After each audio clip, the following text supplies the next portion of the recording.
Saudara, pemimpin Gereja Katolik Dunia, Paus Fransiskus, hari ini berangkat dari Roma, Italia menuju Indonesia. Paus Fransiskus diperkirakan tiba di Bandara Soekarno-Hatta, Tangerang besok. Sejumlah kegiatan Paus Fransiskus di Indonesia, diantaranya bertemu Presiden Jokowi, mengadakan pertemuan lintas agama di Masjid Istiqlal, dan memimpin Misa Kudus di Gelora Bung Karno, Senayan, Jakarta. Paus Fransiskus juga akan melanjutkan perjalanan ke Papua Nugini, Timor Leste, dan terakhir, saudara, ke Singapura. Indonesia telah dikunjungi oleh dua paus sebelumnya, yakni Paus Paulus VI tahun 1970 ke Jakarta dan juga pada tahun 1989 Paus Yohanes Paulus II.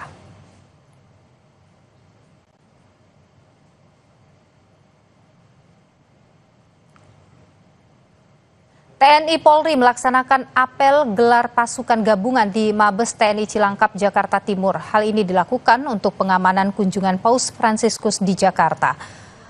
Pangkogab Wilhan Sabtu, Laksamana Madya Agus Haryadi memastikan pihaknya telah menyiapkan segala kemungkinan untuk pengamanan maksimal saat kedatangan Paus Fransiskus.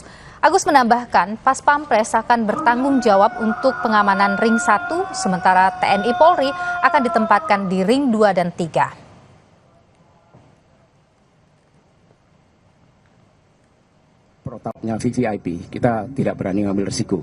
Jadi semua ring sudah ada tugas dan tanggung jawabnya masing-masing. Artinya itu tadi disampaikan bahwa ini pertaruhan kehormatan negara. Jadi kita sudah punya standarnya itu dan kita sudah simulasikan, kita sudah gladikan. In case di ring-ring berapa seandainya kemungkinan itu akan terjadi, kita sudah punya bagaimana cara mengantisipasi.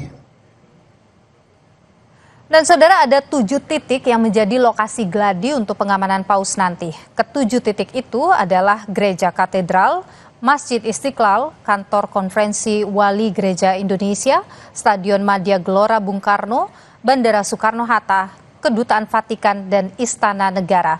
Humas Gereja Katedral, Susi Suwadi, bilang bahwa pihaknya telah berkoordinasi dengan tim pengamanan untuk sterilisasi jelang kedatangan Paus Fransiskus.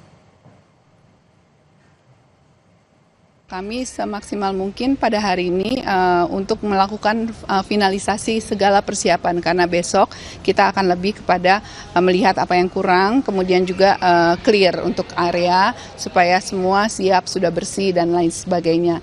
Nah, dan pada hari ini memang sudah clear area supaya pengunjung tidak ada lagi yang masuk, guna kami semua juga bisa lebih fokus dan juga memastikan seluruh keamanan juga terjamin, seperti itu.